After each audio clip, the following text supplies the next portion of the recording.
Especially in today's age when kids are very opinionated and they don't listen. Yeah. I had what is that song? Malangte like tala, and Hello, beautiful people, and welcome back to Parenthoot Spotlight, the space where we celebrate real parents, real journeys, and all the beautiful intersections between who we are and who we are raising. Today's episode is about something that speaks to all of us, even before we learn to speak music. My guest today is Mukta, the founder of Tootly Music, an initiative born out of her love for music, her management background, and her motherhood journey. Mukta is an alumna of Indian Institute of Management, Ahmedabad, has over 13 years of training in Hindustani classical vocal music, and has performed across India since she was just 3 years old. Her journey took her from investment banking to running a music academy to now creating Tootly, a program that makes Indian classical and traditional music fun, engaging, and deeply meaningful for young children. Mukta, welcome to Parenthoot Spotlight. It's such a pleasure to have you here. thank you, Neha. What a brilliant and sweet and warm introduction. So nice of you to have me here. Happy to be here. Tell me, let's start from the beginning of Tootly. When did the idea of Tootly music first take shape in your mind? Was there a particular moment that you thought this needs to exist? Yeah, but it kind of, as with a lot of things, once you look back with retrospect, you realize how so many things have been feeding into that moment.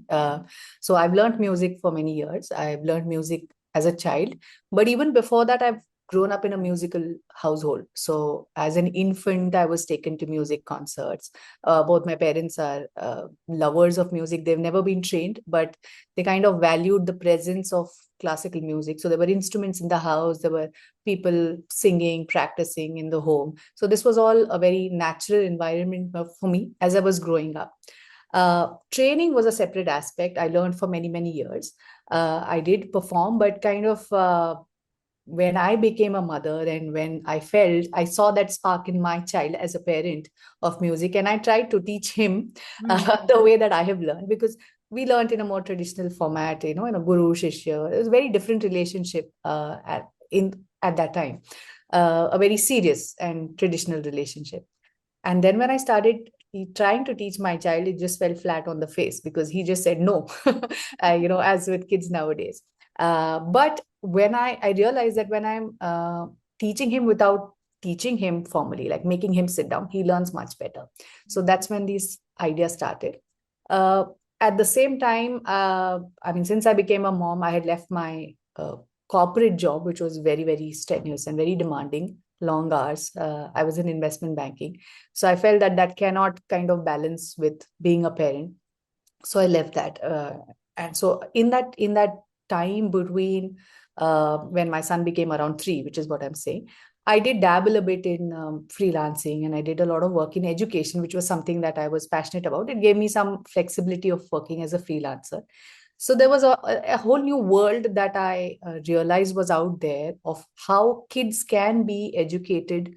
I also then started homeschooling my kids. So that was one angle of learning can be fun that kind of seeped into my life. Till then, I never thought about all of this. I'm not a teacher. I have no like formal training as a educator, okay, to say. Uh, this happened. I was also working with a few musicians at the time, and I saw that a lot of them had this resentment that I had learned music. I wish I had learned properly. Some of them were YouTube self-taught kind of say. And at 30 and 40, you realize, oh, I wish when I was a kid I had stuck to that music class that my mom forced me to. But there was also a common theme saying, but I didn't enjoy it back then. No, I didn't like it. That's why I quit it. So there was this bias against classical music. As a trained musician, I knew that there was that beauty in it, but maybe a child cannot appreciate it, at that age. As a parent, I could see that happening firsthand. And as an educator, I knew that there is something that we are maybe not tapping into. So all of this kind of came together. And then I started experimenting. I got a few of his kids together. I think we started with 8 kids. And I said, okay, And I remember the first session, I was so scared of like dealing with toddlers because, like I said, I have no education. I literally had a script, like I had written word to word what I'm going to say in that class. It was a 5-page script because just to engage a toddler for half an hour is such a mammoth task. And then it kind of started going well. And the beauty was that, the kids would just say no. So you instantly knew what's going to work and what's not. And it kind of, with that first bunch of 8 kids, it morphed into a 3-month curriculum and then more. So that's how Tootly started. Yeah, I think the name also I figured out around then, maybe a few days into it. I just used to call it music for children. And then when things started becoming a little scaled up, then I started thinking of making this a more mainstream. I mean, it was the original aim was not to start a business, not to become Tootly at all. It was more to just ensure my kid learns music at that age because that age is so important to expose them to music. So Tootly is inspired by Toot Toot, like the musical Yeah. toy. So the idea was it's like the first, it's music and fun, like it's music and play. So in my mind, it represented that. It was also a word like, just from a very practical business point of view, uh, you need a word that is you can get a website for, right? Yeah. So quickly. I also wanted it to be something that a kid can say easily. So, when a kid says Tootly, it sounds cute and Yeah. it's nice. Because the whole point was it should be child centric and like it should be from the point of view of a 3-year-old, Right. not something an adult wants to create. It should be something that a 3-year-old naturally enjoys. So that is what Tootly was. And talk about tell us a little bit about Tootly's approach. How is it different than traditionally when children are introduced to music? How is Tootly's approach different? So see the basic, I would say the musical concepts or the music that we are teaching, uh, we are not reinventing that at all because it's been handed down for centuries. And it's not only Indian music. If you actually go to the core of it's like reading, right? So you have to know the letters. Yeah. It doesn't, maybe they're different in different languages, they're called, but they are the building blocks. So you can't mess with that. And there's no need to reinvent that because it's been working and it's beautiful and it's universal, Yeah. right? So the basic blocks are that. So we start with, in terms of curriculum, first to just introduce the child to use their voice, experiment with their voice. At 3-year-old, a lot of kids are shouting. So, Hmm. my very first lesson is, okay, what is music? It needs to sound nice. So if you're shouting, then even if you're singing the most difficult song, it's, just stop and reflect, So I want to kind of put that seed, nurture that thought of the aesthetics of what music should mean to the child from that age in whatever simple terms. So voice, then introducing the notes and introducing some exercises to bring them up to a level where they get interested in music, they are able to sing a bass, some basic stuff. They don't have this negative bias to classical music already. Like a lot of parents will like sarigama wo to budde logo ke liye, right? This Yeah. is huge because we've not been exposed to it in that traditional sense. And also to build something that will nurture the interest long term beyond Tootly. Like Tootly is, I Yeah. think, just a bridge. It's like you put the kid in a pre-primary, before you Yeah. choose CBSE or ICSE or whatever. Yeah. So that's what Tootly is. Now, how we do it is, again, like I said, everything I tried to think, I had the advantage of being around 3 and 4-year-olds at the time. Yeah. Everything was from the point of view of how is he or she seeing it. Okay, so is 5 minutes too much time? So first was the time. So we kind of started making activities that are only 3-4 minute long. Okay, because Hmm. that's the first point of that's where a kid loses. As great as the teacher might be, you take a kid to a class, a traditional class, you expect them to sit in one place for 45 minutes. It's a non-starter. Okay, so that second is I incorporated a lot of movement and activities that kids already enjoy. Like they like movement, they like coloring, they like pointing, they like being in a group. So those things started being incorporated. And the third was how to explain a concept. So I'll take a simple example. The very basic stuff of music is you sing in an ascending and a descending order. Okay. So now how do you tell this to a child? So I said, okay, imagine you're going up and down a slide, right? So a Hmm. slide is something that every child knows, enjoys, right? So for them, it's instantly a place of fun, a memory that they associated with, oh, I like this, so I can do this. So that's how we start. And the last bit was kind of breaking down the like things like remembering Sarigama, again with the class, you first day the teacher, okay, there are 7 notes and these are the notes and we sing them like this. Okay. I mean, it's so bland and boring to a 3-year-old who like sees a pen as a plane, right? So Yeah. you have to kind of try to have that sense of wonder around it. Yeah. So Tootly has stories, Tootly has movement, Tootly has activities, Tootly has coloring, Tootly has, oh, let's listen to this new instrument today. So the idea is variety, a lot of sensory input in terms of variety.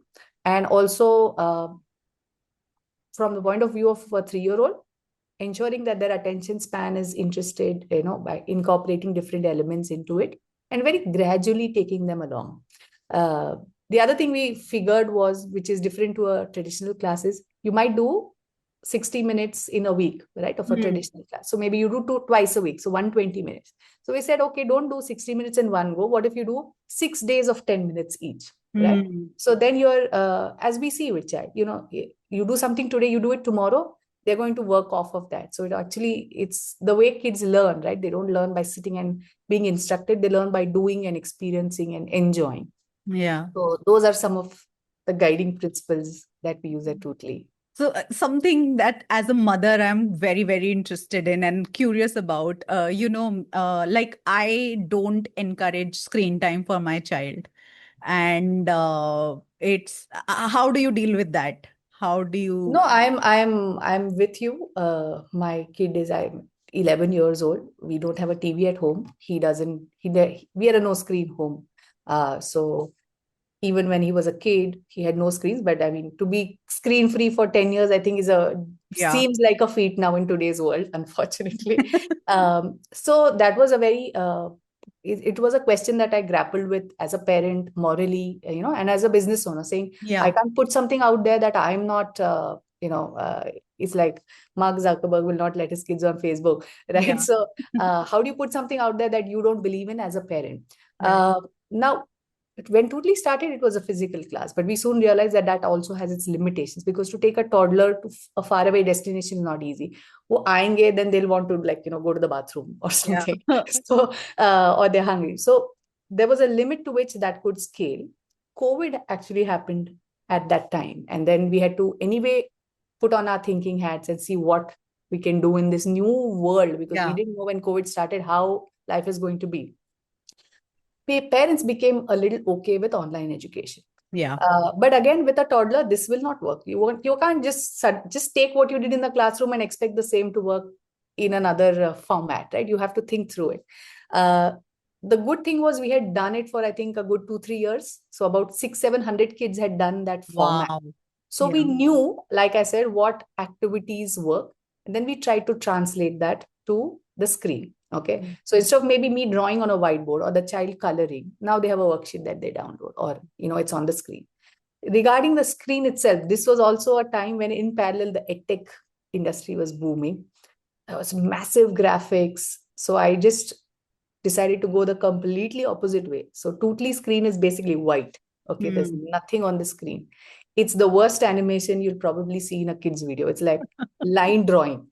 Okay, Yeah. so it's to the point that the kid might actually get even bored of the visual. It's on purpose, because we don't want the child to get stimulated or distracted, because we are relying heavily on the child's ability to watch and listen at that time. Yeah. So it cannot have an object that is, sparkling here, an unnecessary noise in the video. Anything, not one word is out of place, not one sentence is, repeated unnecessarily. It's all very thought through and all of that. So minimal kind of visual distraction was one thing. Second is we made it, like I said, 2-3 minutes. So even Mm. the worst, what you're doing is you're giving a non-stimulating exposure for 10 minutes. Mm. Okay. And the third thing we did it, we said, okay, you do you. So it's self-paced. It's not like, you might you might be okay with 10 minutes of screen time. Another Yeah. mom might be okay with, okay, 10 minutes, but twice a week. So Yeah. fine, right? So we made it self-paced so that every child can do it at their own pace, and also that. So we've tried, of course, at the end of the day, it's a screen, but we've tried whatever we can, and if you really compare it with some of the free stuff that is out there on Yeah. YouTube for kids, I mean, I would say you rather show this than that. I mean, Yeah. at least from the kid is learning something. And the good thing is, I mean, not across the board, but we've had many parents who said, now my kid doesn't want to watch that. Now she wants to watch this, right? So that qualitativeness is, the kid, it's nice that even despite it not being attractive in the conventional sense, kids enjoy it. And you'll note, I mean, we notice with Tootly kids, they talk to the character. So they feel that they relate to the character. And again, how we've designed the character and all of that, a lot of thought. I won't go too much into that. I think I have a whole philosophy about that, but about how the character is and all of that. But it is, yeah, the whole point was to make it accessible, Hmm. but not addictive, and not from a, from a greed point of view, but from a learning point of view, what the minimal is required. Beautiful, beautiful. And tell me, I've heard you talk about music as a brain builder, improving memory, speech, and cognition. Could you help parents understand the science behind that? What is it? Not a scientist, but so what I've learned is secondary knowledge, and of course first-hand experience as a parent. Okay, but music in a baby. Okay, even I would say before 3 years, how kids learn language is Hmm. very similar to how kids learn and understand, interpret music. Because you can think of music as a very specific case of language, right? It has sounds and patterns and rhythms. So you would have, as moms, we speak to our babies long before they can speak back to us, right? So it's Right. like that. It's about giving that input. And the baby in their mind is maybe not understanding the meaning of the word, but they are interpreting our tone and our expression and our, our volume. So these are all musical elements, right? Second is music itself. When you learn it through patterns, because that's the Hmm. easiest for the brain to identify and all of that. So suppose I sing a phrase, for example, and I see that firsthand with so many kids. Even if they don't know English, even if they don't, even if you're meeting for the first time, can they kind of reproduce that phrase? Now, how are they doing that? They're hearing something, they're kind of storing that pattern, saying she sang it like ta, ta, ta, ta, ta, okay? And they're just saying it back. So the Hmm. brain processed it in some way, right? There was no sare gama, there was nothing. So that's what music helps them do, because music is specifically made in patterns. It's easiest to learn when you identify a pattern, right? So the brain understands patterns, wants patterns, seeks patterns. So music just kind of encourages that by giving them more patterns. So that is one. Second is because language and music are so closely related in terms of how they're processed. I Yeah. think one helps the other. Um, I mean, again, I'm not a speech therapist at all, but we have many customers who come saying their speech therapist has recommended that they learn music. So there is some Hmm. this thing. And I think at that age, right? I mean, you don't expect a toddler to go learn karate. Like there are few things that they can do. So this is such an easy way to give that an additional layer of input to the child. Yeah. Uh, like we make them play with sand, and we make them touch and feel different things. So there's like a mental sensory input for them, different sounds, different instruments, different patterns. So yeah, of course I mean, there are many studies on this. There are longitudinal studies, but I feel, you can ignore, even if you ignore the science, as a parent, right, that doing more of this is going to be helpful for my child, definitely. Yeah, yeah. Do you have a favorite story or moment from your classes, something a child said or did that reminded you why Oh, this work matters? this was very, very early on. I mean, there are many beautiful stories, but I remember this one. I was teaching then at a preschool. So when this was pre-COVID, I used to go there once or twice a week, and they must be like 2 or 3 year olds on an average. There was this one kid who had been in the school for 6 months, and he had not said a word, Wow. okay, in school. Hmm. It's He had no issue. It was just a mental block. So at home, he would step out of school and he would be a normal kid. In school, he had not said a single word in those 6 months. I didn't know this, unfortunately. So I went there and I started my class, and the kids started singing with me. Whatever I did, some Wow. fun act. And I remember, like, the IM, the nannies, they came running in because it was the first time that they had heard his voice. And he has music at home, and from there he just kind of blossomed, and he started singing and talking. It was, I don't know what happened. He just, like, I just, it was again something that, a fun game, like I said, we'll be a butterfly or something. I don't know what connected with him in that moment, that he just opened his mouth and he felt this is my moment to start. It was so nice to see that, it was just that small encouragement that he needed, that he felt now it's okay. Now I'm okay, Yeah. in this environment. And such a big moment, right, for a 3-year old, Yeah. to Yeah. be okay and to speak to his friends. And he really blossomed and he became one of the best students. He was actually such a sincere singer. It was really amazing to work with him for the next few months. I'm having goosebumps as we talk because this is such a beautiful story. Tell me, for parents who are listening, when is the right time to start music? Is there such a thing as too early or too late? So it also depends by what you mean as start music. Okay. Hmm. A lot of parents who even now come to me say, oh, but isn't he too young? Hmm. Because they've been told by a music teacher in their locality, and rightly so, because, it is not easy to handle a toddler, that please wait till they're 6 or 7. Okay. Now, if you say, I want to teach my child to speak my mother tongue, and if somebody tells you, please wait till they're 6 or 7, you would say no, right? I mean, I can clearly see that he's understanding what I'm saying and he can say a few words. Why should he wait? So you kind of, that 0 to 5, that amazing, phase in a infant's childhood, where the brain is just growing in a growth spurt, where you should give them I'm not even saying music, every type of input. You're missing that phase entirely by skipping this. Just why? Because your traditional format is not geared to handle a 3-year old. It's not Right. the 3-year old's fault, right, that you have a 45-minute class and that he Yeah. has no peers. So why should he or she suffer? So I would say, I mean, I was singing to my baby when he was in my tummy. So Hmm. let's say minus whatever, right? Yeah. To start is a good age to start. Uh, Once they're born, naturally in many homes, the parents are always with the kids, uh, without realizing you're giving them musical input. You're singing them lullabies, you're playing music for them. This is all input. We don't realize it because we don't get an output, we don't get a reaction from the baby at that time.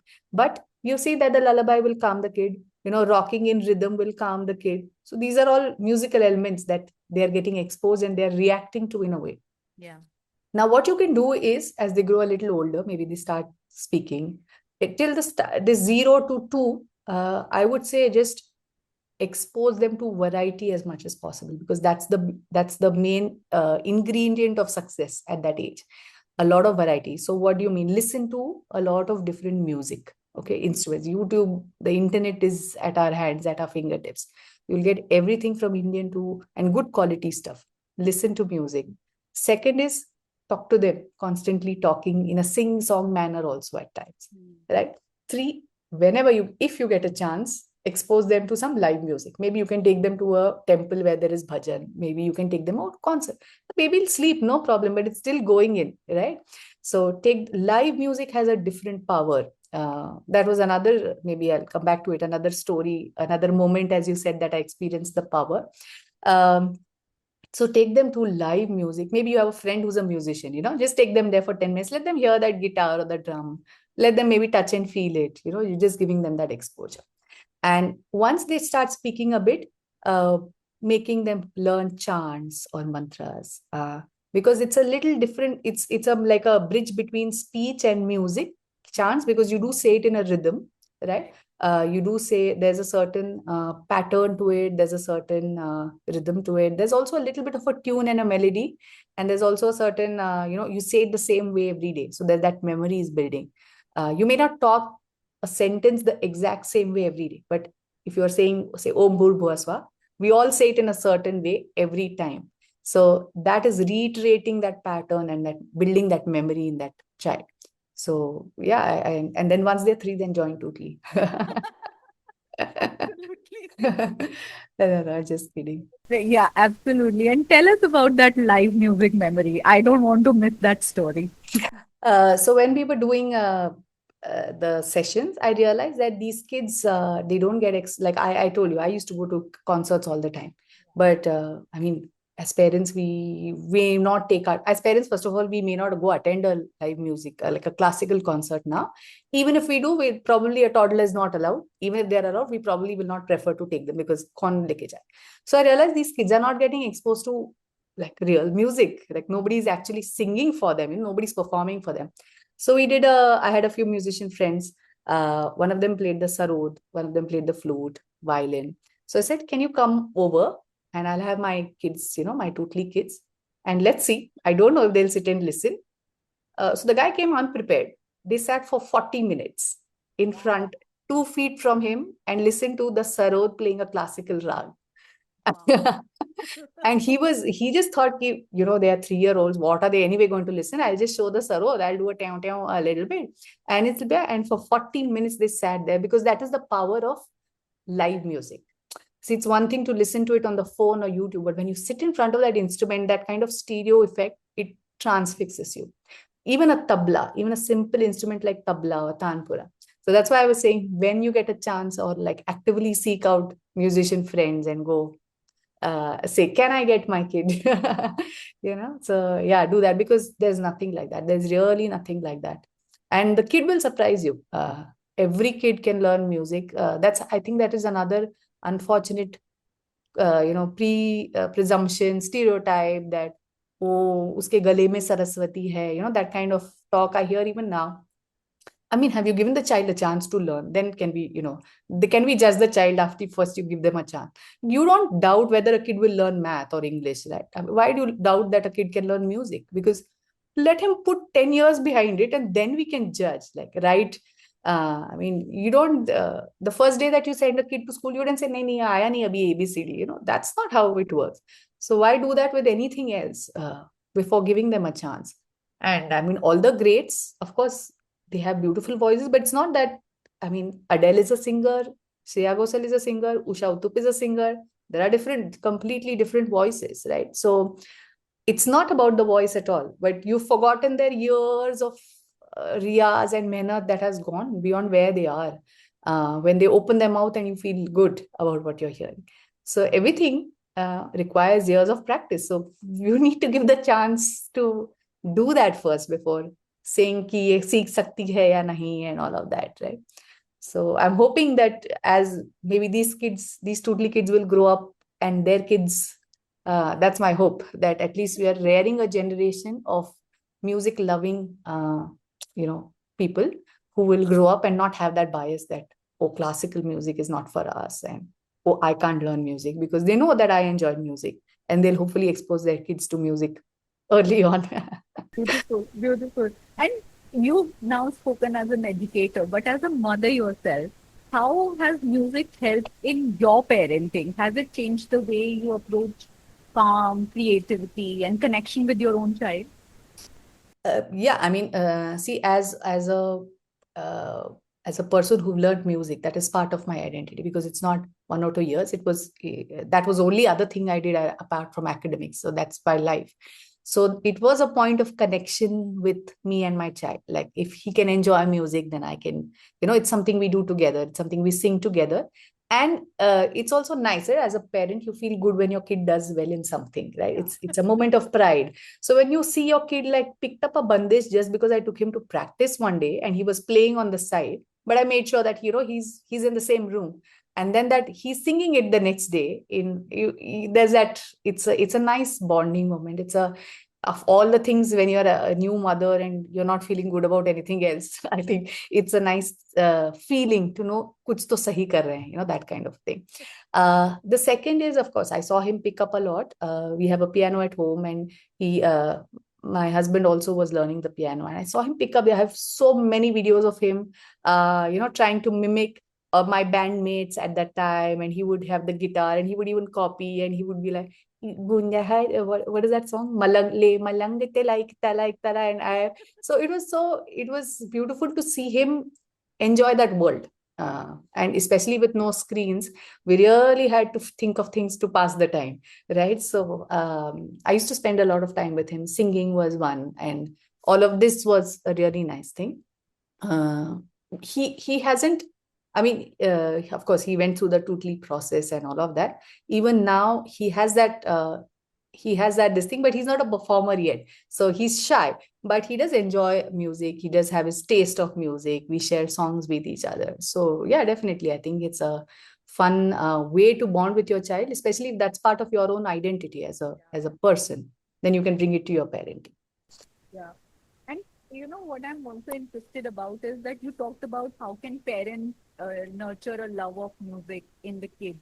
But do you also have some thoughts about how can schools do that, like traditional education system? Because this aspect is, I think, it was missing from my education, and I Yeah. don't know if it is changed a lot. I think it is changing now. It was missing a lot from our education. I mean, I am sure your school also had a music class like mine did, but it was probably like, that once a week, which basically everybody doesn't pay attention to, ki masti wala class, right?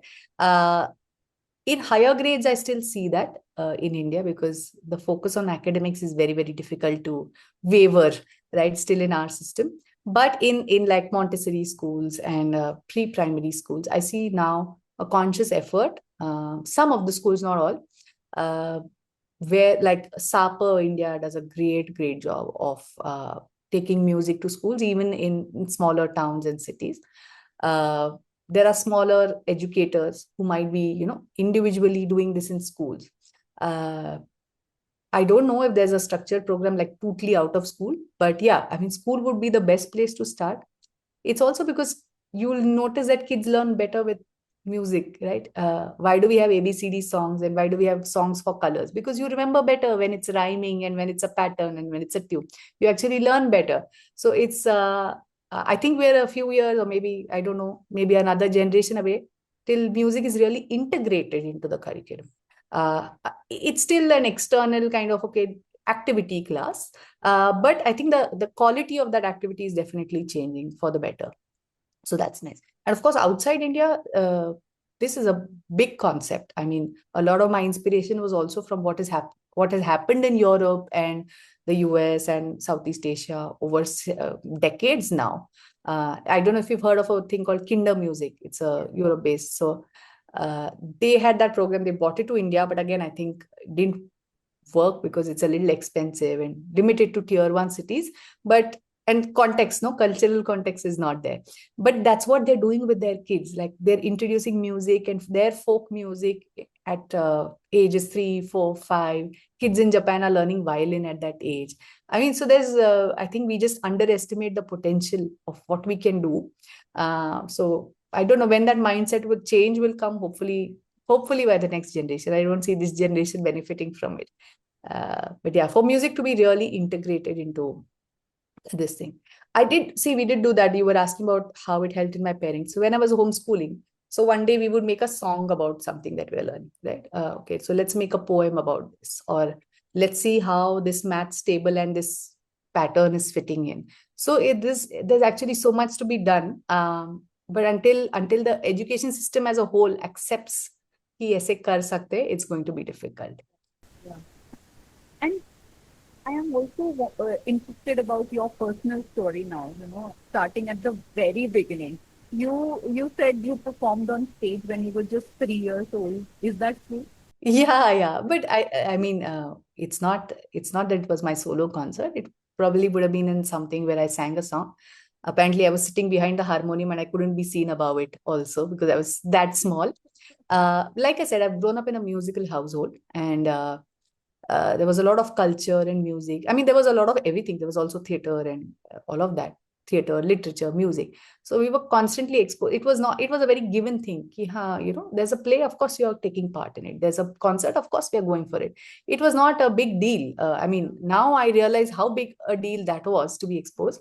But growing up, it was never a question. Okay, you have school tomorrow, so what? We'll sleep late one day, but we'll go to the concert. We'll go to this music practice. So it was all very normal. And we had that tape recorder, just say we had to learn the song, rewind, karke. I would learn the song. Uh, I, I didn't know better. My parents made me learn some really difficult songs for my age, but apparently I learned them. So that was nice. And then when I turned 7, that's when I formally started learning Hindustani classical with my Guruji. But long before that, I was singing bhajans and whatever, my parents threw at me, I think.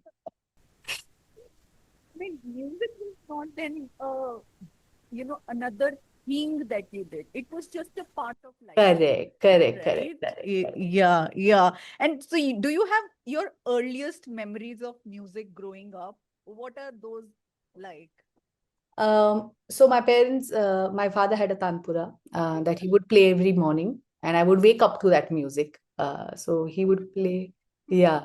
So like I said, right, it was a very normal thing Yeah. around the house. Now I realize how abnormal it is to be woken up to the sound of a parent playing a live tanpura for you. Uh, very, very lucky, and I mean, I think in that sense. So that is one of the memories. We there was a group of us, all of us the same age, so all of us would like perform, at these pujas, or whether it was Ganesh Puja or Datta Jayanti. Whenever there's a music concert, it would start with the kids singing something. So again, it's not, we were never asked, do you want to sing? No, you have to sing. You can sing this song. You learn it. You go perform it. फिर जैसे भी हो. So it was very normal to, oh, there's something coming up. That means I have to sing. So it was okay. And these were all, yeah, like self-taught, or maybe my parents corrected me a bit. But that's how, growing up, there were a lot of instruments in the house. So sometimes my dad would just sing for his own sake, and I had learned to pick up the harmonium. So I was playing the harmonium when I was that age, whatever little I knew. Uh, he never made me realize that it's a big deal. So, I also felt that, okay, ye to normal hai. Like if he's singing, I should be able to follow him on the harmonium. So I followed him. A friend's father played the tabla. So she knew all the tabla tal. So we were also surrounded. I think that peer group also helps a lot, because when you're doing it isolated, it becomes that much more difficult to kind of enforce it on the child. But if the child sees four other kids doing it, then it becomes normalized, Yeah, right? So yeah, that's also important, to kind of find those like-minded people in your group, who you can do stuff together with, maybe go to yeah, concerts together or listen to music together. I think yeah, that's maybe one point I missed, which I realize is, especially in today's age when kids are very opinionated and they don't listen. yeah. And what about your training? What was that like? Did you feel that suddenly you are coming to this, now from a thing which was part of life to suddenly which is now a discipline? Maybe not initially. I was very, very young when I started, and this at-home music continued. So it was like, this is one track, and that is one track, right? So I never thought of it as much, and because I started when I was very young, uh, I had no opinion about, like, Hmm. how long I'm going to learn or why I'm learning. It's like, okay, आवाज अच्छी है, so you will learn music. So I went. My Guruji was a very you can say, he was well versed with, of course, music, but also he was an academician, like a musicologist. So I think he also took it as a little bit of an experiment in how he taught me. So for many, many years, I hadn't written down a single word of what I was learning. It was all supposed to be just by memory and practice. Wow. And I realized many years later, कि अच्छा books होते हैं. I didn't know that there are notes and you can refer to notes. So I think maybe about 6, 7 years into learning, he said, okay, here's a book. You can copy the song that you've been saying. So for many years now, I don't remember all of it, but all of it was in my head. All of Hmm. it was just learned by memory and by understanding, and by that memory of that Guruji singing it and how you're singing it back. Of course, I was very scared. He was quite old when he was more 60 years old. Wow. When he started, he was actually retired. He's passed away now, but he wasn't teaching too many people. Luckily, my whatever, our bonds were there. So he said okay to teaching me. And because I was very, very young, he kind of has literally taught me from the first start. Everything I know because of him in music. So it's been a long association. I finally left when I moved to IIM, and also he was much older by then. Then kind of, life took a little bit of a turn, because I went to investment banking and career at corporate. While I was singing in college a little bit, I never got time to go back to music very seriously. I wasn't also sure if I wanted to make music as my profession, a Yeah. full-time profession at the time, because you're talking about 15, 20 years ago, when it was not the most paying job. And now it's very easy to put yourself out there. It was not easy to then. So I kind of said, okay, I'm not sure about this, but this is something, academics and all. Anyway, I was doing well with academics also.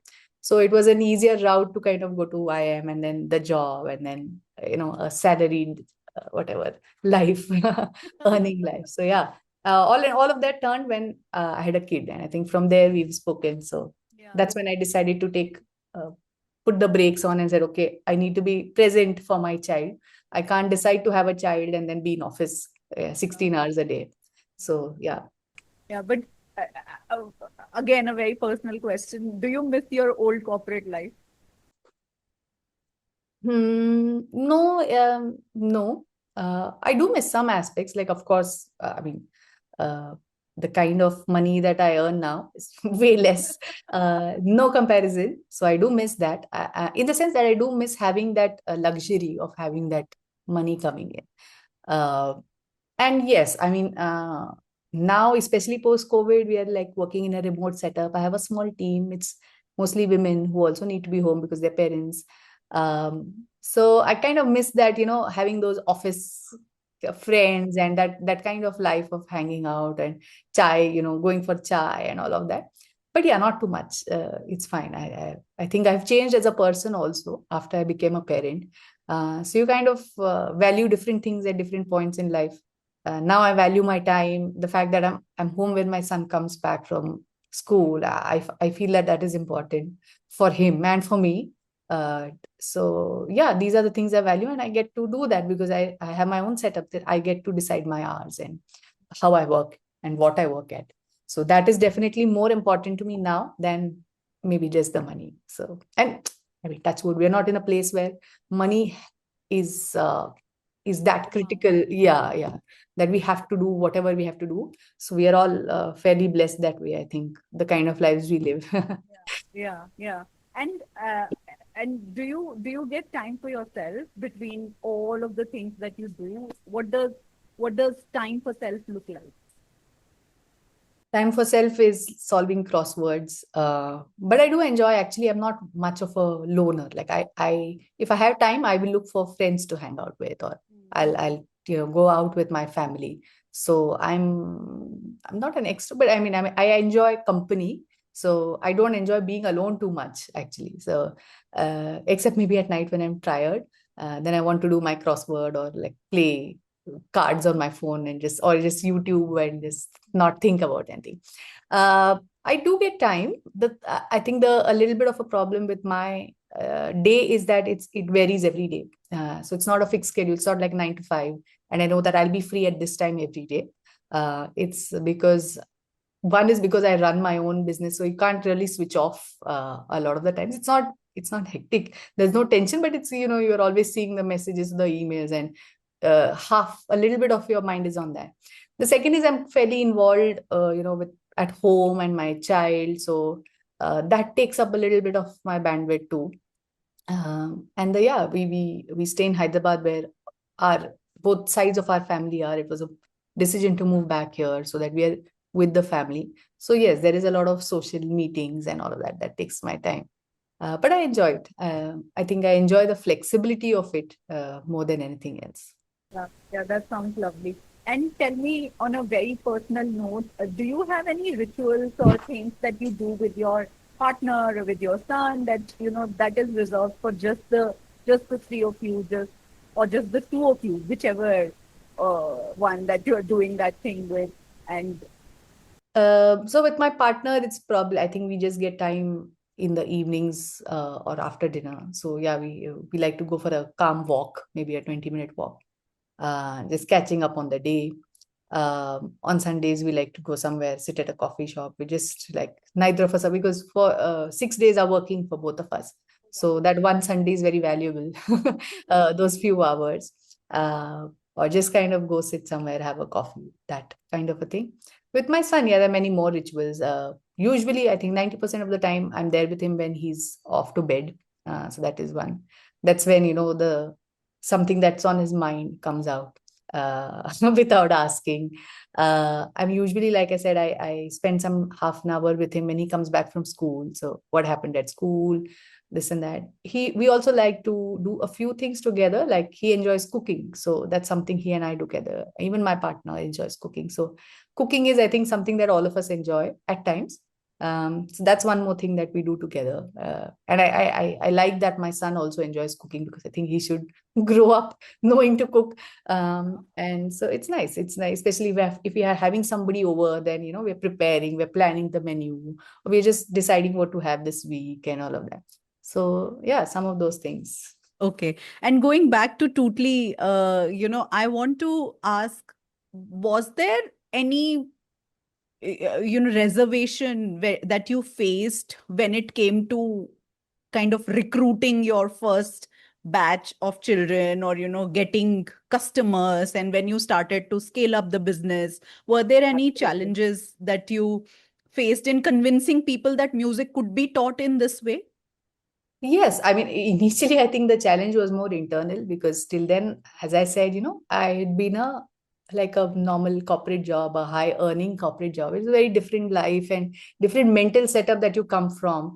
And then you're like, up to music teacher ho, like, what do you tell people, right? It's not a very glorified profession. Yeah. And I mean, what I was doing was also not glorified. Forget what others think. It's like 8 kids, and you're just, it seems like you're just doing time pass with them on the face of it, because it's not even like serious music that is being heard. So I think that was a challenge for me, to say this is okay. And only when I think that changed, when I realized, okay, I'm good at this, and I see that difference in kids. Those experiences that I told you about. I think that's what said, okay, it looks like not everybody can do this, because I felt like, how many music teachers would be there in every community and city, right? There'll be so many, and I don't want to be one of them. Like, it's okay to be a music teacher, but then I still want to utilize my time in the best way, to be excellent in what I do.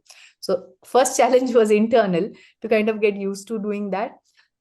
Then yes, so many, because they would say, no, but how can a 3-year-old learn? And I mean, see, if you've never, when you start a business, maybe you've also experienced, it's not easy to put yourself out there. It's not easy to say, can you pay me money for this? It feels very demeaning at that time, till you come to a point when people are coming to you, which is what happens now.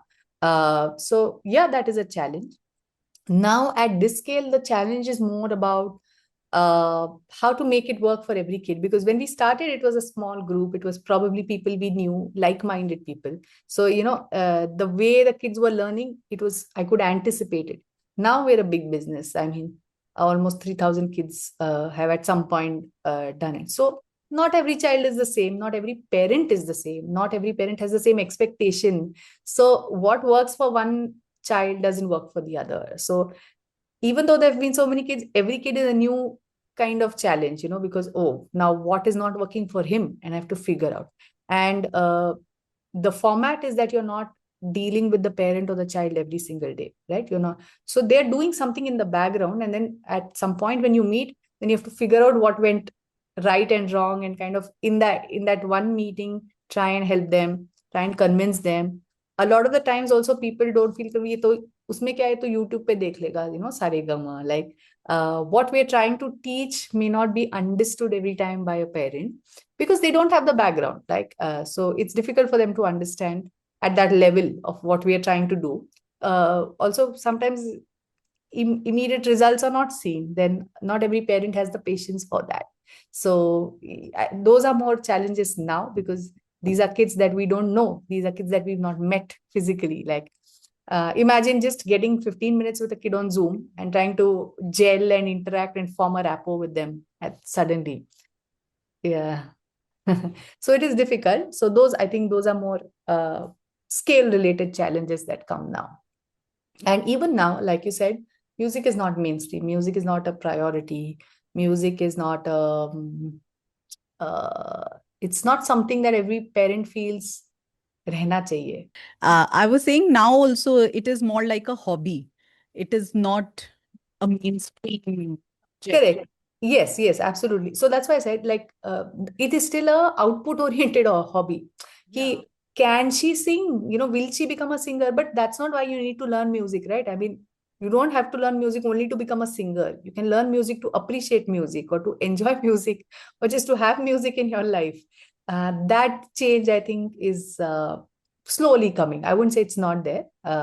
It depends again on that background of the parent and या फिर वही है कि oh but she's not singing anything yet. Like they don't understand it needs time, and we are not trying to teach them a song to sing at the next Ganesh Utsav. That's not our attitude. So sometimes that mismatch happens, but I think thankfully what we put out there, the messaging, hopefully we attract the right kind of parents. I mean, who understand, because I'm quite clear on my philosophy, and I'm quite clear that I will not dilute it beyond a certain extent just to make it a popular product. So I don't mind if it doesn't become the next whatever big thing. It's okay if I have 100 kids, but I want to make sure that the 100 kids are learning properly. It's okay if it's not 10,000 kids, because that's not what I want my legacy to be. That's all. So Yeah, beautiful, beautiful. And if you could leave parents with one piece of advice about nurturing creativity, whether it's through music, whether it's through anything else, what would that be? I think as a mom, what I realized was don't take the child for granted. Don't estimate what your child can or cannot do before giving them that chance. So our job is to be the enabler, especially in that till they're 4, 5, 6. The more input. So I'm not saying only music, right? It could just be whatever time you spend with them, you know whether it's just going for a walk and observing the different types of leaves that there are, or whether it's going and playing with them, because at that age children learn by observing. So I noticed when I took my kid to the park, for example, if a child fell and I ran to the child saying, "Are you okay?" The next time he would start doing that. I didn't have to teach him to be kind. I had to be kind. And then he would see that. Or I had to enjoy music and he would enjoy that. Or I had to draw and paint and he would draw and paint. So it is at that age, they're just like so in awe of their parents, I think, that, they follow. And the worst thing we can do is tell them what they should be doing, or judge them at that point. So just keep it as open, and you I'm sure every kid surprises their parent in some way at some point or the other. So that seems like a little bit of a philosophical advice, but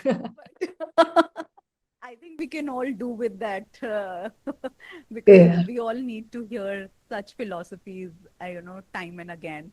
And tell me, if we want to enroll our kids into Tootly music, what do we need to do? First, please check our Instagram page. Convince yourself. You don't need to purchase it immediately. Look at all the kids. You can message us and we'll send you some sample videos so you can see that, to see how your kid is interacting. Because again, that age is so, like, every 3-year-old is not the same. So one 3-year-old might be talking, one might be naughty, one might be super shy. So see what works for your kid. And we try to discourage parents from buying before, with less knowledge. So we first try to help them understand what they're paying for, what they're getting into.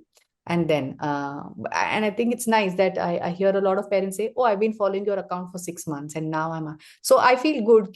Okay, now you believe in me. Now you listen to me, and now you agree with what I'm saying." So that's always nice. So our Instagram page is Tootly Music.